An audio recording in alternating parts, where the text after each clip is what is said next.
स्वागत है आपको एक बार फिर से मेरे YouTube चैनल पर।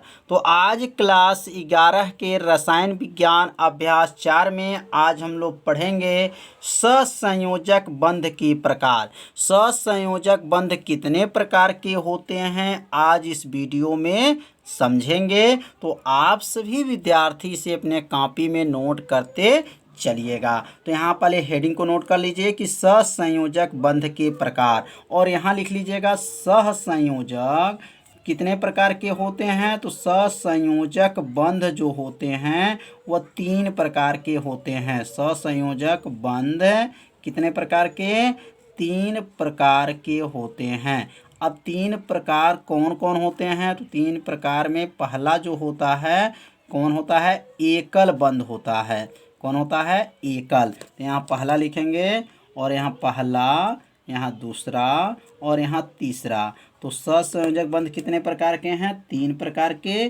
पहला जो है एकल बंध होता है और दूसरा जो होता है द्विबंध होता है। तो यहाँ लिखेंगे द्विबंध होता है और तीसरा जो होता है त्रिबंध होता है। तो कितने बंध हो गए? तो 3 जो हैं बंध हैं, एकल बंध, द्विबंध और त्रिबंध। अब हम लोग समझेंगे एकल बंध क्या होता है। एकल बंध से क्या समझते हैं? बहुत आसान है। तो इसे अपने कॉपी में क्या कीजिए, नोट करते चलिए, जिससे एक नोट्स क्या हो जाए, बनता रहे। तो अब एकल बंध का जो है आंसर होगा कि जब परमाणुओं के मध्य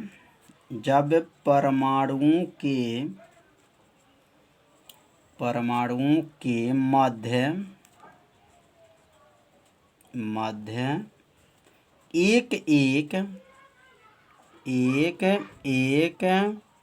क्या हो, इलेक्ट्रॉन, एक इलेक्ट्रॉन का साझा, इलेक्ट्रॉन का क्या करते हैं, साझा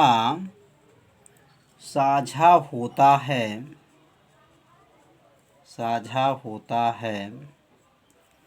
इस प्रकार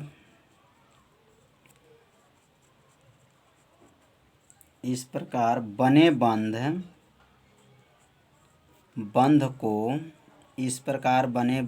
को क्या कहते हैं? एकल बंध कहते हैं। एकल बंध कहते हैं। तो समझ में आ गया होगा कि जब परमाणुओं के मध्य एक इलेक्ट्रॉन का साझा होता है तो इस प्रकार बने बंध को क्या कहते हैं? एकल बंध कहा जाता है। अब कैसे इलेक्ट्रॉन साझा करेंगे एक एक, तो अब समझेंगे। जैसे यहाँ लिख लेंगे हाइड्रोजन का बनना। तो यहाँ लिखेंगे जैसे हाइड्रोजन का बनना।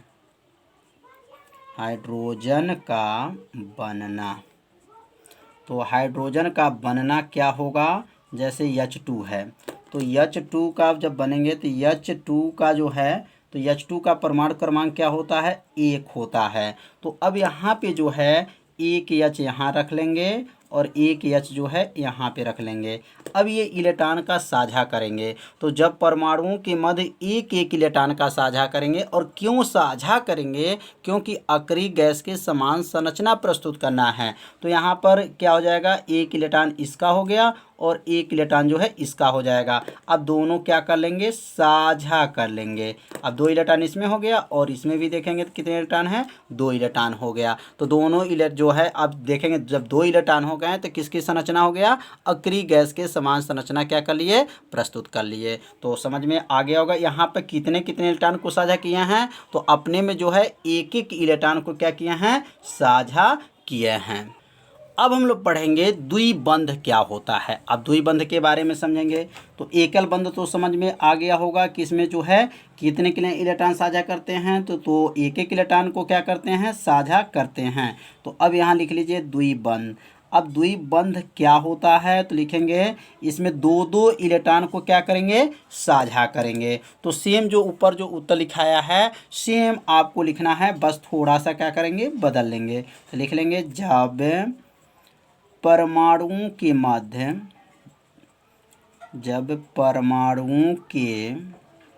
मध्य मध्य क्या करेंगे, यहाँ दो इलेक्ट्रॉन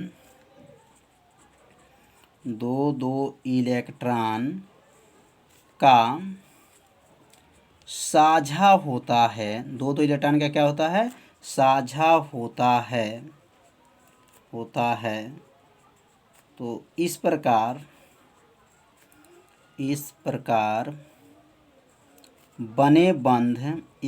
बने बंध को क्या कहते हैं, इस प्रकार बने बंध को द्विबंध कहते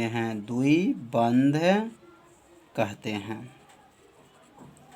कितना आसान है। द्विबंध क्या है, जब परमाणुओं के मध्य दो इलेक्ट्रॉन का क्या होता है, साझा होता है, तो इस प्रकार बने बंध को द्विबंध कहते हैं। अब जैसे क्या है, ऑक्सीजन अणु का बनना, जैसे यहाँ लिख लेंगे, जैसे ऑक्सीजन अणु का बनना,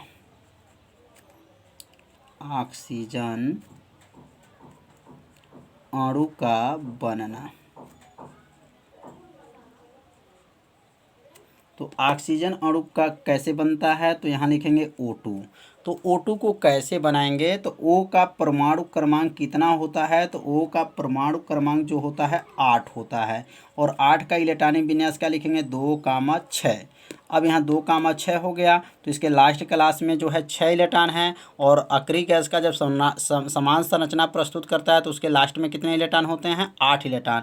तो यहाँ पे 6 इलेक्ट्रॉन है। अब 8 इलेक्ट्रॉन कैसे बनाएंगे, तो यहाँ पहले O लिख लेंगे और यहाँ O लिख लेंगे। अब इसका जो है 6 इलेक्ट्रॉन को पहले रख लेंगे, 2 इलेक्ट्रॉन, 2 4 इलेक्ट्रॉन, और यहाँ पे जो लिखे हैं 2 6 इलेक्ट्रॉन। अब इसका 6 इलेक्ट्रॉन को लिखेंगे, 2 इलेक्ट्रॉन, 2 इलेक्ट्रॉन, और क्या हो जाएगा, 2 हो गया, 2 4 हो गया, और 2 6 इलेक्ट्रॉन हो गया। तो अब ये दोनों लोग क्या करेंगे, साझा करेंगे।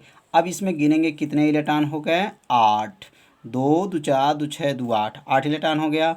और इसमें भी अब गिनिए कितने इलेक्ट्रॉन हो गए, 8 इलेक्ट्रॉन हो गया। तो इसमें कितने इलेक्ट्रॉन को साझा किए, 2 इलेक्ट्रॉन को क्या किए हैं, साझा किए हैं। इसलिए जब 2 इलेक्ट्रॉन को साझा किए हैं तो क्या बन गए, द्विबंध जो है बन गए। तो समझ में आ गया होगा कि द्विबंध क्या है, जब परमाणुओं के मध्य 2 इलेक्ट्रॉन का क्या हो, साझा हो, तो इस प्रकार बने बंध को द्विबंध कहते हैं। अब हम लोग पढ़ेंगे त्रिबंध क्या है।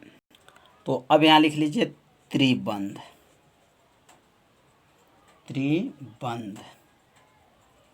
तो त्रिबंध क्या है, अब इसके बारे में समझेंगे। तो अब यहाँ लिखेंगे त्रिबंध का मतलब 3 इलेक्ट्रॉन को क्या करते हैं, साझा करते हैं। तो यहाँ लिखेंगे जब परमाणुओं के मध्य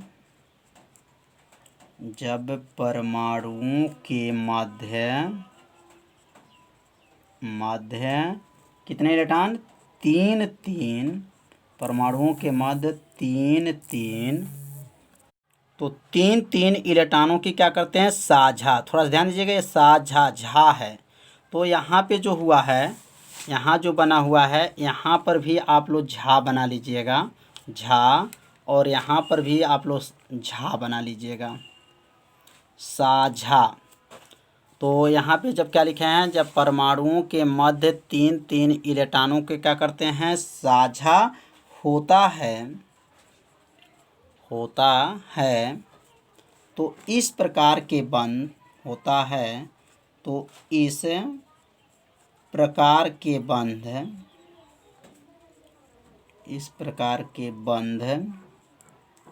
को क्या कहते हैं, त्रिबंध कहते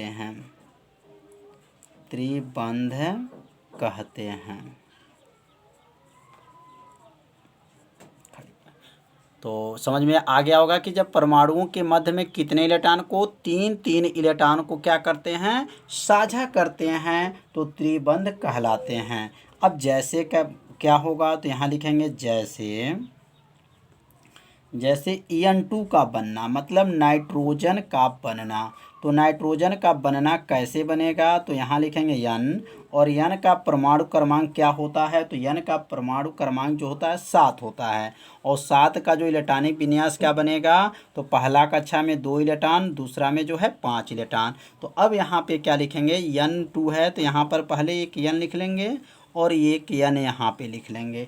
5 इलेक्ट्रॉन जो है किस में है, तो 5 इलेक्ट्रॉन जो है लास्ट क्लास में है। तो पहला जो इसमें 5 इलेक्ट्रॉन को रख लेंगे। तो 5 इलेक्ट्रॉन को कैसे रखेंगे, यहाँ पर 2 इलेक्ट्रॉन और 3 इलेक्ट्रॉन को यहाँ रख लेंगे, और यहाँ पे जो है 2 इलेक्ट्रॉन रख लेंगे और 3 इलेक्ट्रॉन को यहाँ पे रख लेंगे। अलग अलग पहचान के लिए इलेक्ट्रॉनों की प्रतीक बनाया गया है। जैसे एक गोरा का जो चिन्ह बना है तो यह जो है इस नाइट्रोजन के लिए है, और जो यह बिंदी बना हुआ है इसे लुईस बिंदु कहा जाता है। तो यहाँ पे जो है 3 यहाँ पर और 2 5 जो है लिखा गया है। तो क्यों ये मतलब अलग अलग पहचान करेंगे, तो इसलिए किया जाता है क्योंकि एक पहचान रहे कि किसका जो है 3 इलेक्ट्रॉन को ग्रहण किया है और किसका जो है कौन कितने इलेक्ट्रॉन को क्या किए हैं, ग्रहण किए हैं। तो ये 3 इलेक्ट्रॉन को क्या किया, ग्रहण कर लिया, मतलब इस नाइट्रोजन का 3 इलेक्ट्रॉन ले लिया। अब यह नाइट्रोजन इसका 3 इलेक्ट्रॉन को ले लेगा। तो अब देखेंगे कितने इसमें हो गए, तो इसमें जो है 8 हो गए, 3 3 6 2 8 और 3 3 6 2 8, मतलब ये अक्रिय गैस के क्या हो गए, समान संरचना क्या कर लिए हैं, प्रस्तुत कर लिए हैं। तो समझ में आ गया होगा कि 3 3 जो इलेक्ट्रॉनों को जो साझा करता है उसे क्या कहते हैं, त्रिबंध कहा जाता है।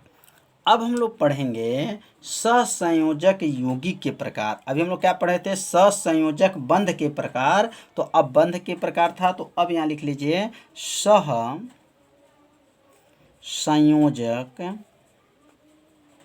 सहसंयोजक यौगिक के प्रकार, यौगिक के प्रकार।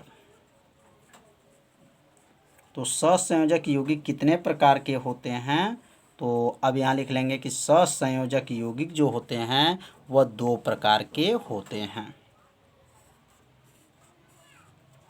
तो यहाँ लिख लिया जाएगा सहसंयोजक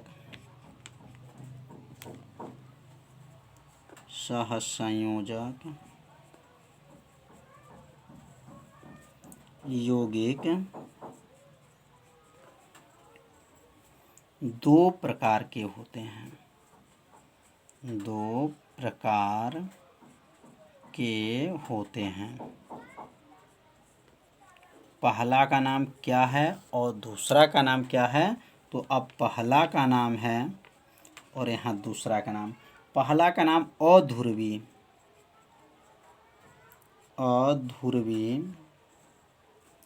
संयोजक बंध,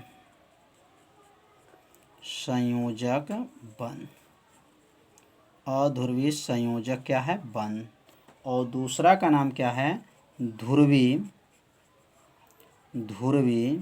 संयोजक बंध।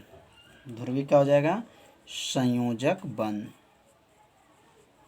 तो समझ में आ गया होगा कि सहसंयोजक यौगिक के प्रकार कितने हैं। तो सहसंयोजक यौगिक जो हैं प्रकार जो हैं कितने हैं, 2 हैं, ध्रुवी संयोजक बंध और अध्रुवी, ये क्या है, ध्रुवी संयोजक बंध। तो अब यहाँ पे हम लोग समझेंगे कि अध्रुवी संयोजक बंध क्या हैं। तो अध्रुवी संयोजक बंध और ध्रुवी संयोजक बंध जो है कल की वीडियो में बताया जाएगा। तो कल का वीडियो आप सभी विद्यार्थी देखना मत भूलिएगा, क्योंकि यह लाइव क्लास आपके लिए ही चलाया जा रहा है। तो आप सभी विद्यार्थी वीडियो को लाइक कर लीजिए। यदि आप चैनल पर पहली बार आए होंगे तो चैनल को सब्सक्राइब और घंटी दबाना मत भूलिएगा, क्योंकि यह लाइव क्लास आपके लिए ही चलाया जा रहा है। तो आज जो है इतना ही, मिलते हैं अगले भाग में। तब तक के लिए सभी विद्यार्थियों को नमस्कार।